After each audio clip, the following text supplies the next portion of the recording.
Dámy a páni, v poslednom čase dostávam množstvo otázok ohľadom pediatrov a ambulantnej pohotovostnej služby v Nitrianskom kraji.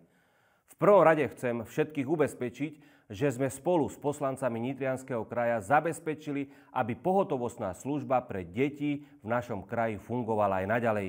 Niekomu sa môže zdať, že sa pediatri odmietajú starať o svojich pacientov. Ubezpečujem vás, že opak je pravdou.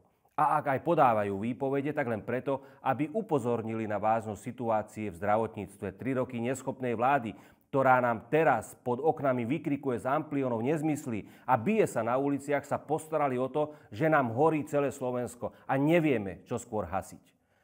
My v našom kraji ale nemôžeme dopustiť, aby ich neschopnosťou trpeli naše deti. Práve z toho dôvodu bude Nitriansky samosprávny kraj dofinancovávať mzdy lekárov a sestier v ambulantných pohotovostných službách v Nových Zámkoch, v Komárne, v Topolčanoch, v Leviciach a v Šali, a to do rovnakej výšky, ako v súčasnosti dostávajú lekári a sestry vykonávajúcich ambulantnú pohotovostnú službu pre deti a dorastu v Nitre.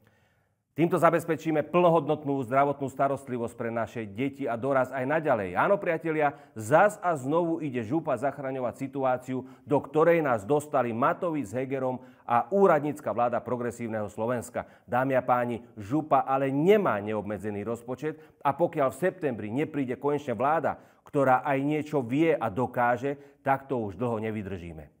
Nemôžeme si dovoliť ďalšie 4 roky vládnutia amatérov a politických nováčikov ako naposledy.